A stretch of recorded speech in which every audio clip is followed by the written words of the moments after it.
This is the video for the review for test 18 that's due Friday the 15th, and that's when the test is also due. This is your last test of the 6 weeks. You'll only have one more assignment besides this one, and I'll send it out later in the week. But again, this review and test are both due Friday the 15th. So I'm going to go over this review question by question like I've done before.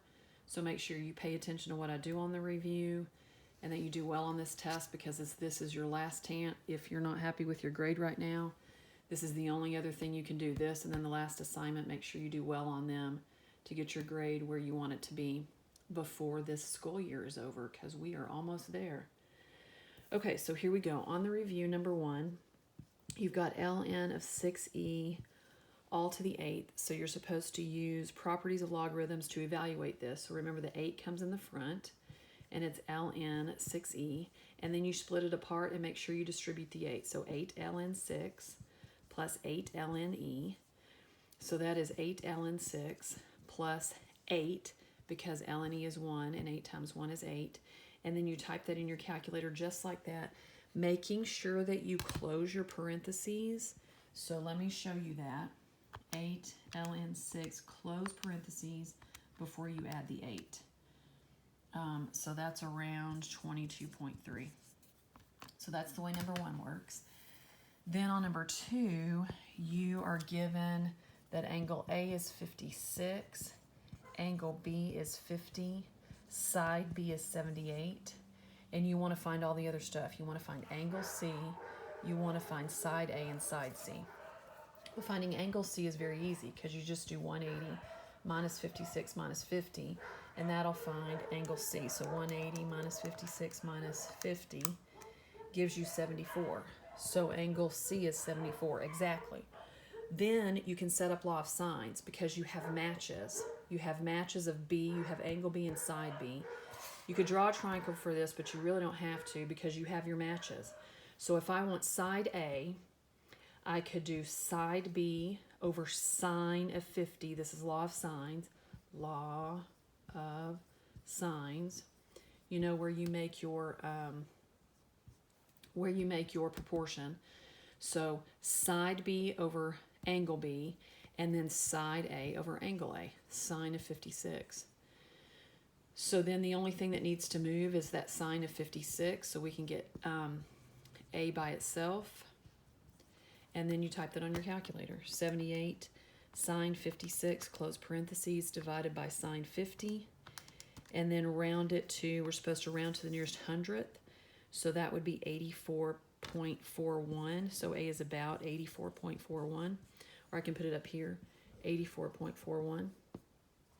Then you got to find side C. So I'm going to use B, again, 78 over sine 50. Equals B, which is which is, I want C. I don't want B. I was using B. Okay, let me erase this because I'm running out of room. So 78 over sine 50, don't need 2 sines. And then side C over C, which we found, which is 74, over sine 74. So then again, move that sine 74 up from underneath the C, and then type that in your calculator. 78 sine 74, close parentheses, divided by sine 50. And then we get about 97.87, because we're supposed to round to the nearest hundredth. So 97.87. That's law of sines. Then on number 3, we didn't talk about it, but it's really easy. You're taking f of x equals the square root of x, and you're changing it to the square root of x plus 3. So this plus 3 right here just means up 3. If I had a minus 3, it'd be down 3. And that's all you need to know. That's it. So if it's a plus number out here, it's up. If it's a minus number out here, it's down. Not a big deal. Not a big deal. It's from lesson 104, which will be on the review if you want to go look at it. But it's really that simple. Plus 3 up 3, minus 3 down 3. That's all it is. Then on 4, you're having to find the determinant, which is calculator. So on number 4, let me go ahead and put it in my calculator. So go to the matrix screen, Then go over to edit. This is actually going to be a 3 by 3, it looks like. And then I'm putting in the numbers 7, 7, 8, negative 7, 8, negative 7, negative 5, 1, negative 1. So those are all in there. Let me just make sure that it's correct. Then I get out of this, go back to it, go to math, find the determinant, which is what I want, then go back and find the matrix that I want, which is A, and it's 453. So the answer to number 4 is 453. I showed it on the calculator step by step, so you should be good on that. Number 5, you've got a triangle with just side lengths. So this is your law of cosines. You want to find all of these angles. So we're going to do law of cosines for 2 of them, and then we'll just subtract for the third one, okay? Now, law of cosines, remember I showed you a shortcut. So let's see, if I want to find angle A, because it's the first one, angle A, it's the inverse cosine of the 2 sides around A, 10 and 12. So 10 squared plus 12 squared minus the side opposite A, which is 8. So minus 8, 2 times 10 times 12. So that's the way it looks, okay? Again, 12 and 10 are around the angle I want, and 8 is opposite, so that's why I'm subtracting the 8. This is a solution of, this is taking the law of cosines and solving it for an angle, so I'm giving you a shortcut, so make sure you use this. And you've got to be careful when you use this, when you put it on your calculator. So we got to have extra parentheses, so let me show you that. Let me clear this off. So we'll do second cosine, start a set of parentheses, then put in the 10 squared plus 12 squared minus 8 squared. Then close those parentheses, divided by, open another set of parentheses for the denominator, 2 times 10 times 12, close parentheses twice, and then we get that angle, which I want you to round up to the nearest degree. So that means angle A is 41, okay? Now we're going to do angle B, because it's the next one in the alphabet. So inverse cosine. The sides around B are 12 and 8, so 12 squared plus 8 squared minus 10 squared. So here's the 10 squared, all over 2 times 12 times 8. Now remember, law of cosines is more of a pattern than really a formula. The pattern is, these are the 2 sides around angle B. Here's angle B, these are the 2 sides around it, and 10 is opposite, so that's why we're subtracting 10. Then we very carefully put that in our calculator. So again, I'm going to clear off what I've got. Second cosine, start a set of parentheses, put the numerator in, 12 squared plus 8 squared minus 10 squared, close parentheses, divided by open parentheses, 2 times 12 times 8, close parentheses twice, and you get 56, because I want you to round it to the nearest whole, so 56. Then to find C, you just subtract 180 minus 41 minus 56, so whatever that is, 180 minus 41 minus 56 gives me 83. And that's the way you should do it. Like even on the test, do angle A first, then angle B. Just go in alphabetical order, and then you're subtracting for angle C. So angle C is 83, okay? And then you can add them up, make sure they equal 180, just to make sure you didn't miss anything. Then we're skipping number 6. Number 6 is angle between 2 vectors, which we're not going to do right now. You'll get that next year in pre-cal. So we're going to skip this. We're going to skip number 6. And then number 7, we've got roots that are 2 plus 8i and 2 minus 8i. Now this is where I showed you that shortcut, where you do x minus 2 plus 8i and x minus 2 minus 8i, and then you do the shortcut. So square the x, square the real part with a plus, square the imaginary part, the whole imaginary part, even the 8, with a minus. Find the product of the real part and the variable. The real part and the variable, which would be negative 2x, because that's a negative 2, and I need 2 of them. So that's the shortcut. You square the variable, you square the real part with a plus, always with a plus. You square the imaginary part with a minus, always with a minus, and always make sure you square the whole imaginary part, the 8 and the I. Find the product of the real part and the variable, negative 2x, and you need 2 of them. So x squared plus 4 minus 16i squared minus 4x. So then I squared is negative 1. That's a positive 16. So then 16 plus 4 is 20. X squared minus 4x plus 20 equals 0. You have to put equals 0. Oh, guys. It'd be real nice if I could square 8. I hope some of y'all were paying attention because I was not. Very sorry, very sorry, very sorry. That would be minus 64i squared minus 4x. Very sorry about that, guys. 8 squared is not 16, it's 64. Then that's negative 1. That's positive 64. 64 and 4 is 68. So x squared minus 4x plus 68 equals 0. Sorry, guys. Okay, so that's number 7. Then on number 8, looks like you've got an angle of elevation or an angle of depression. So let's see, on number 8, we've got a surveyor is located at 344.7 feet from the base. So 344.7, this is the tower. This is the surveyor. And angle of elevation is 70. And we want to know the height of the key tower.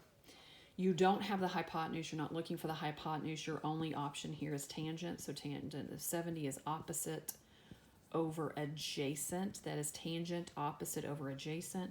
So then you do 344.7 times the tan of 70. Type that in your calculator. So 344.7 tan 70. And you get 947. And it says to the nearest foot. So 947 feet is the answer on number 8. Then on number 9, this is the half-life thing where we're going to have to take the natural log of both sides. We're going to have to find some stuff. So let's see, half-life. So 8. This is an AO equals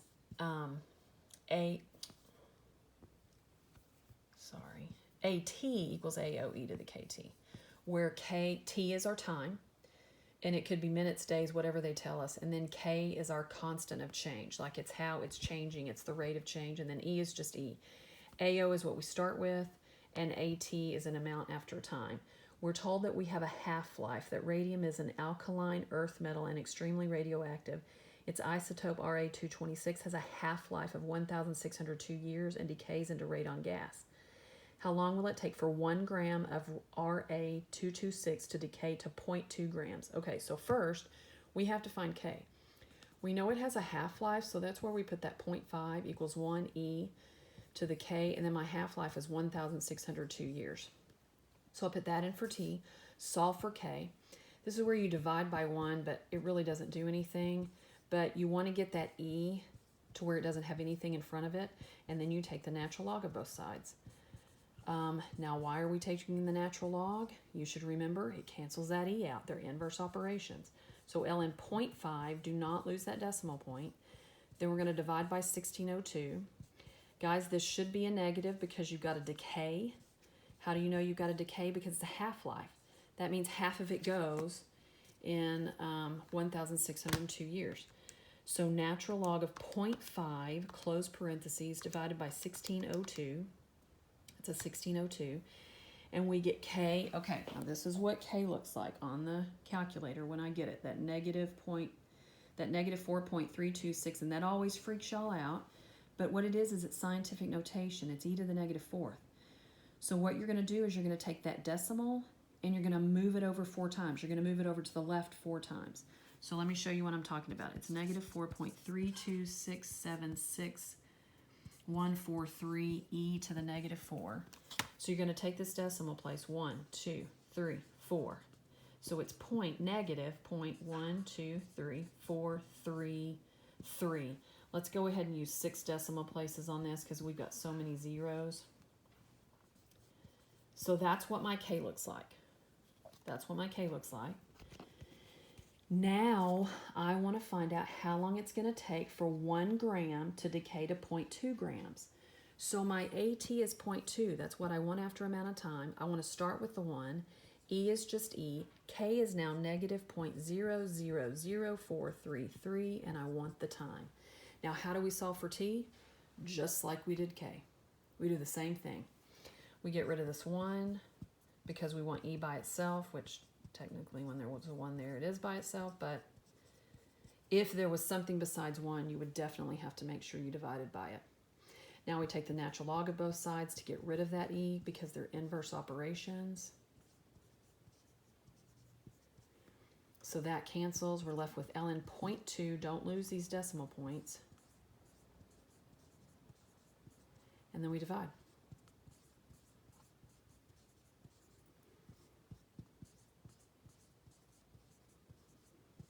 So t is about, when I type that in the calculator, natural log of 0.2 close parentheses divided by negative 0.123433, and I get about 3,717 years, about that. Now that is an estimation.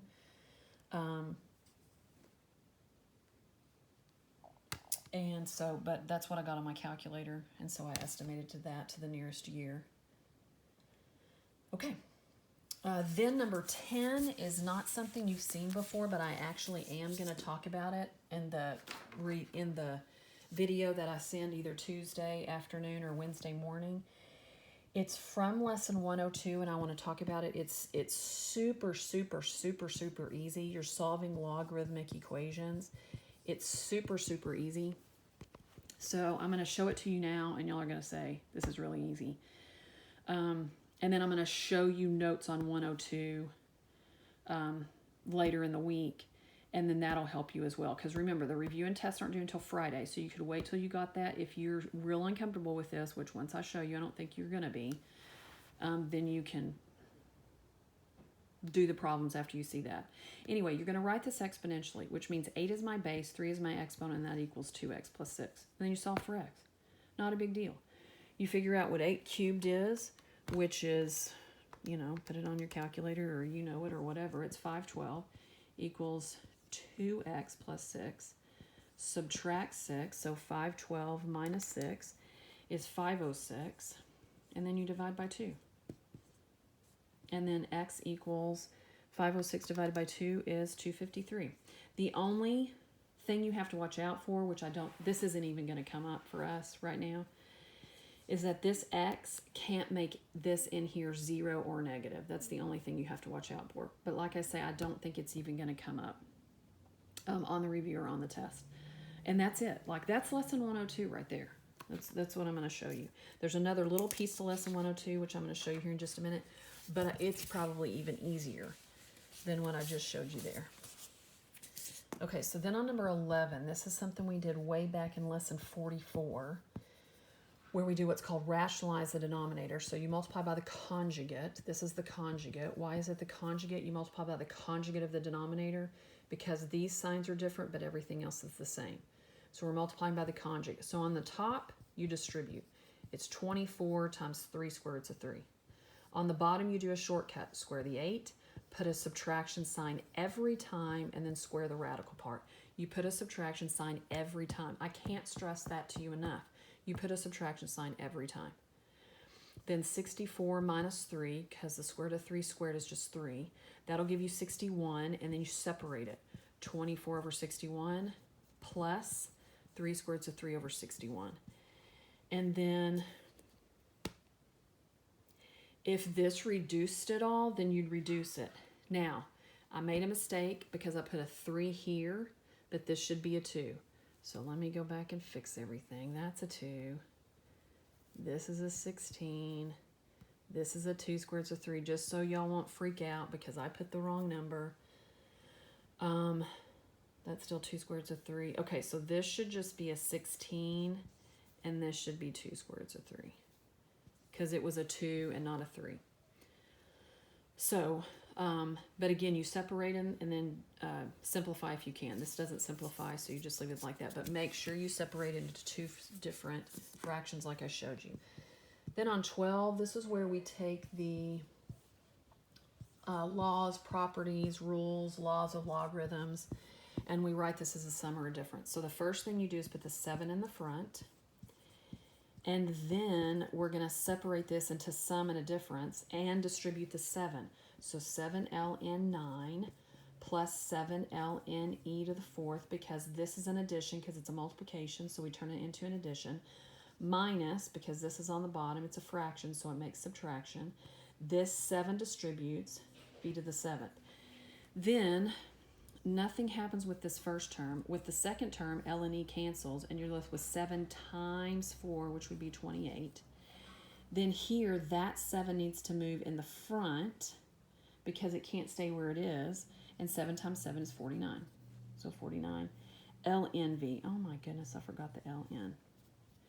49 ln v. Don't forget the ln like I did. So again, let me go over those steps again. You take that exponent, put it in the front. That's a property, that's the product property of logarithms. Then we're going to stretch it out into an addition because that's multiplication, and into a subtraction because this is division, so we make it a subtraction. So 7 ln 9, because the 7 I put it with the 9, and then 7 ln e to the fourth because I distributed it, and then 7 minus 7 ln v to the 7th. Then ln e cancels, 7 times 4 is 28. This 7 moves in front to the other 7, okay? And right here you could see it the same way. 4 moves to the 7, makes a 28, and then ln e cancels. You can do it either order, okay? So that's your final answer on number 12. Then on number 13 is also something I'm going to show you. It's less than 89. It's easy, easy, easy. So I'm going to show you, sorry, it's number 13. I'm going to show you lesson 89 as well in the video that I'm going to send out. Now, don't freak out. You're not going to have 2 lessons of homework. I'll tell you exactly what you're going to do, but those are the last 2 lessons I want to show you. This is x squared minus 3x greater than 54. So what you're going to do, it says to solve algebraically. So you're going to move the 54 over, and then you're going to factor x minus 9x plus 6 greater than 0. So positive 9, negative 6. You shouldn't have any trouble with what I just did. Now, because this is a quadratic and it's greater than, this is a disjunction. So because it's a disjunction, that makes us write our answer differently. So x is less than negative 6, or x is greater than 9. Now again, I'm going to send a video out talking about the difference between a disjunction and a conjunction and how you write your answers and how you solve it. But the factoring stuff you should be okay with. That shouldn't be a big deal. How I got 9 and negative 6 should not confuse you.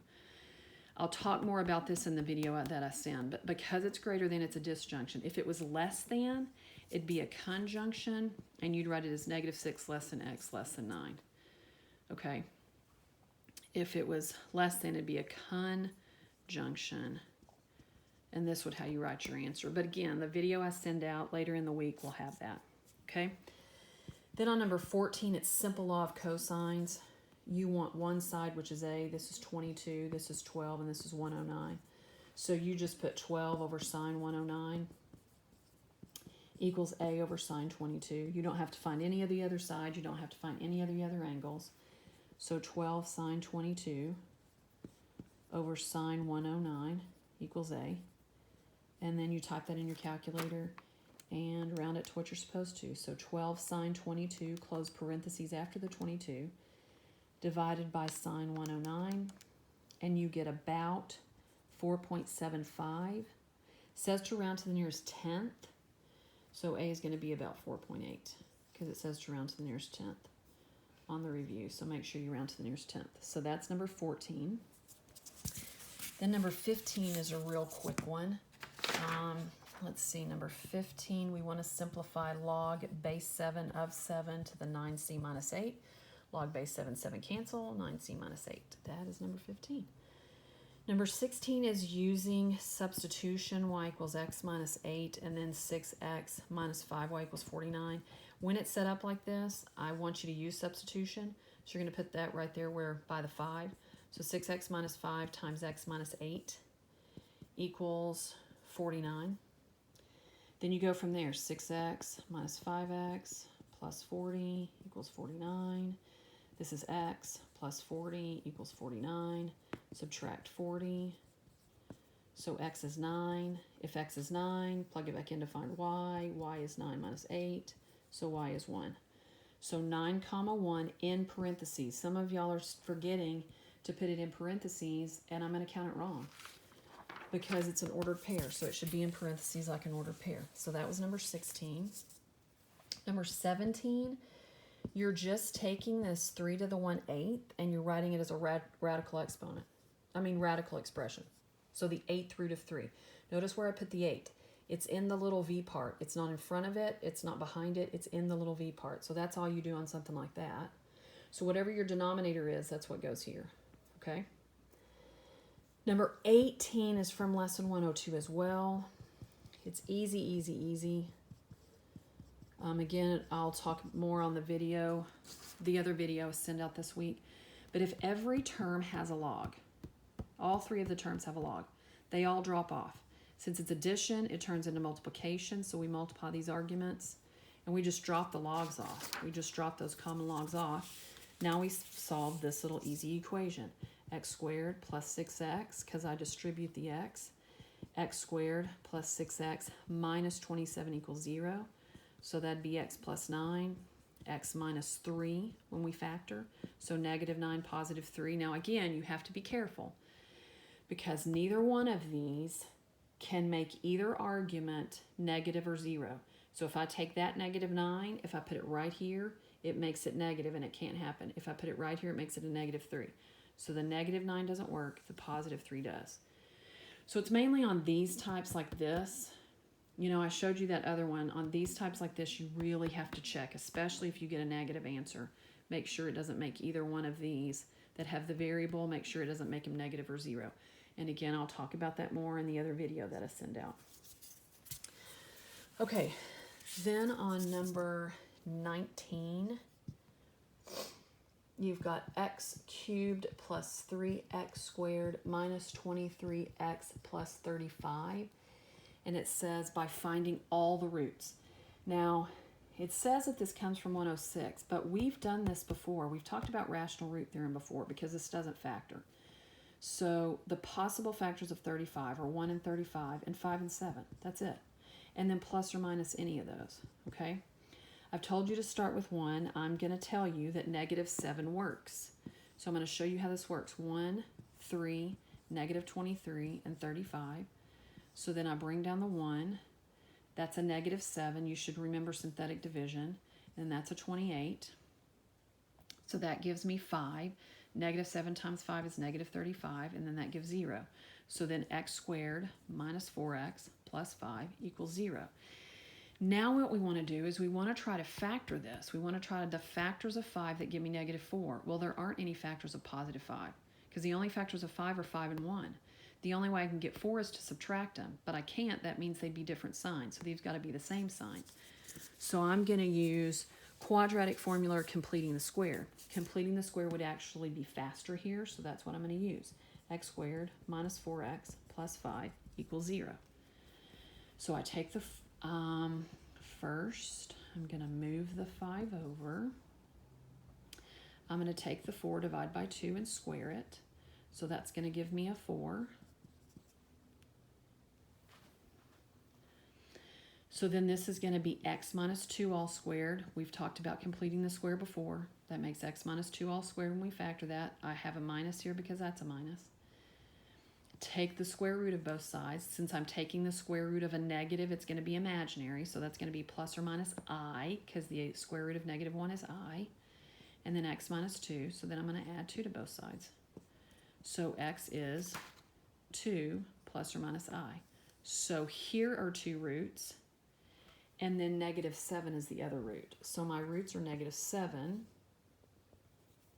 -7, and then 2 plus or minus I, okay? Now you've got one on the test like this. It's number, let's see, it's number 20 on the test. You are going to do it, and I'm going to tell you, so this is 20 on the test, number 20. And I'm going to tell you that +2 works. So start with +2. In the synthetic division like I've done right here, you're going to get something. Use completing the square on it because it'll be easy to use completing the square on. So use the completing the square on it, just like I've shown you here. Follow exactly what I've done here on number 20 on the test. This is number 20 on the test. And 2 works. So start with 2. Start with synthetic division with 2. Get down to a quadratic. Use completing the square and finish it out. Okay? So that's number 20 on the test. Not on the review, on the test. Okay. So that's just a heads up on the test, on the one like this. That's on the test. Okay, so number 20 on the review is finding the roots, but you're going to be able to factor it. 6x equals 2x squared plus 4. So I'm going to move the 6x over, so 2x squared minus 6x plus 4. Take a 2 out of everything, so that means I need to divide everything by 2. So that's x squared minus 3x plus 2. Then that factors. X minus 2, x minus 1, 1 and 2. There are your answers, right there.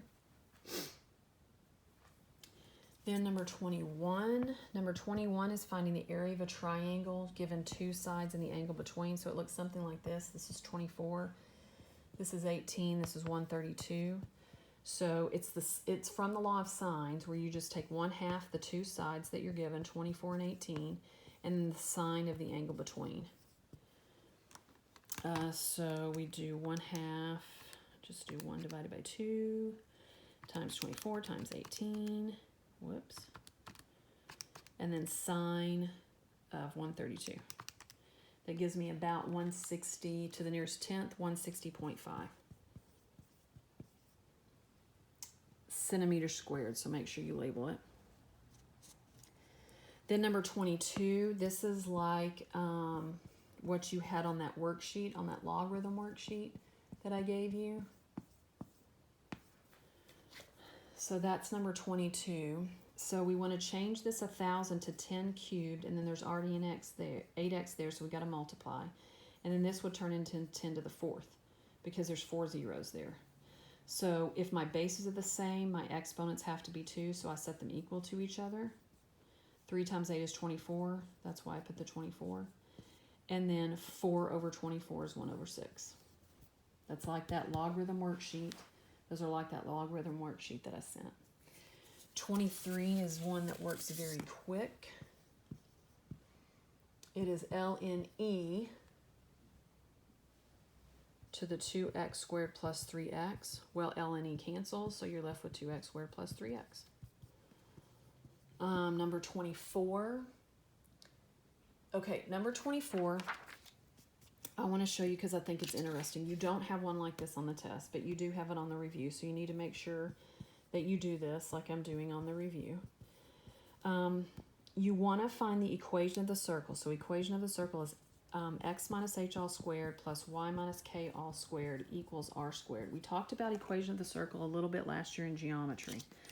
So I just want to go over this because I think it's neat, and we're not going to get to the lesson. Like I said, there's not one on the test like this. I just want to show it to you. So we need the center. We need HK, which is the center. Well, these are the endpoints of the diameter, okay? So if I want the center, I need to find the midpoint. So the center is going to be my midpoint. We all should know how to find the midpoint. You just add your x's and divide by 2 and add your y's and divide by 2. So 5 plus 5 divided by 2 would be 5. And then 2 plus negative 6 divided by 2 would be negative 2, because that's negative 4. 2 minus 6 is negative 4 divided by 2 is negative 2. So 5 comma negative 2 is my center. Now to find the radius, you can do a couple of different things. You could find the distance between one of the points you're given and the center. That'll be your radius. Or you can find the distance of the diameter and then cut it in half. So I'm going to find the distance of the diameter. So I'm going to find the diameter and then I'm going to cut it in half. Okay, so distance formula. x2 minus x1 all squared plus y2 minus y1 all squared. So let's see, that'd be 5 minus 5 all squared plus 2 minus negative 6 all squared. So that's 0 squared plus 8 squared, so that's 64. So the square root of 64 is 8. Now be careful, that's your diameter, so your radius is 4. So if I'm going to plug it in, I change the signs on my center. So my center is 5 comma negative 2, so x minus 5 all squared plus y plus 2 all squared equals 16 because I square the 4. So make sure you do this one on the review. Make sure you do it. I know there's not one on the test, but make sure you do this one. It's interesting. You're going to see it again in another math class, so make sure that you do that one. Then 25 is that discriminant thing where you're given an equation like this. You're going to have to distribute 13w minus w squared equals 58. Let's see. They give us everything. So it'd be negative w squared, or, it's okay, plus 13w minus 58. I really don't like that w squared being negative, but I'm just doing the discriminant. So 13 squared minus 4 times negative 1 times negative 58. So I type that in, 13 squared minus 4 times negative 1 times negative 58. That gives me negative 63, which means there's no real solution, and that's why it doesn't work. Because it says use the discriminant to explain why these requirements cannot be met. So there's the discriminant. There's no real solution. So that's why they cannot be met. And then the last one is number 26. I know this was a long review. The test only has 20 questions, though, just so you don't freak out. So log base 4 of 64. So if I make these the same base, because 64 is 4 cubed, then log base 4 of 4 cancels, and I'm left with a 3. That's also from that worksheet that I passed out. Okay, so again, remember, I told you number 20 on the test, 2 work, so start 2 with synthetic division. You're going to get something that you can use completing the square on to find the other answers, okay? Then again, review 18 and test 18 are both due this Friday the 15th, okay? And the only one you're skipping on the review is number 6. You're skipping number 6 on the review.